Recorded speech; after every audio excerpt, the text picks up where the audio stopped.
নমস্কার বন্ধুরা, আজ দেখতে পাবে বাংলা শিল্প সাহিত্য ও সংস্কৃতির সাজেশান 11 ক্লাসের ফার্স্ট সেমিস্টারের জন্য 24টি কোশ্চেন অ্যান্সার।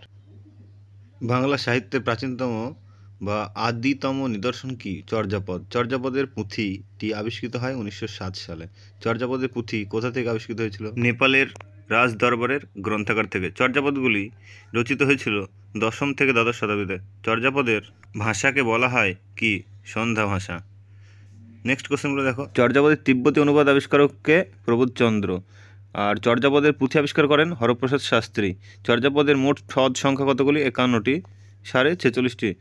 চর্যাপদের পদকর্তা সংখ্যা 24 জন। চর্যাপদের পুঁথিটির প্রকৃত নাম চর্যা বা চর্যা বিনিশ্চয়। চর্যাপদের টিকা সংস্কৃত ভাষাগুলি লিখেছিলেন মুনি দত্ত। মধ্যযুগের বাংলা সাহিত্যের প্রাচীনতম নিদর্শন শ্রীকৃষ্ণ কীর্তন। বাংলা সাহিত্যের ইতিহাসে ত্রয়োদশ চতুর্দশ শতাব্দীকে কী বলে?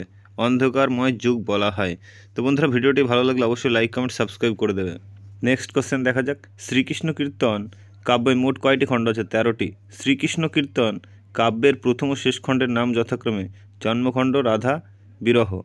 গীতগোবিন্দ গ্রন্থের রচয়িতা জয়দেব। অভিনব জয়দেব না মেয়ে রচিত কে? বিদ্যাপতি। চণ্ডীদাসের ভাব শিষ্য হলেন জ্ঞানদাস। বিদ্যাপতির কোন ভাষায় পদ রচনা করেছিলেন? ব্রজবুলি। নেক্সট কোশ্চেন দেখা যাক বন্ধুরা। বৌদ্ধ ধর্মগ্রন্থ ত্রিপিটক রচিত পালি ভাষা। নব্য ভারতীয় আর্য ভাষার বিস্তারকাল হচ্ছে 900 খ্রিস্টাব্দ থেকে বর্তমান। বিদগ্ধ মুখমণ্ডল রচিত ধর্মদাস লেখার ভাষার সাহিত্যিক রূপ হলো সাধু ভাষা। বাংলা ভাষার জন্ম মগধী অপভ্রংশ থেকে। মধ্য ভারতীয় আর্য ভাষার সময়কাল হচ্ছে 600 খ্রিস্টপূর্বাব্দ থেকে। ভিডিওটি দেখার জন্য অসংখ্য ধন্যবাদ। লাইক কমেন্ট সাবস্ক্রাইব করে দেবেন অবশ্যই।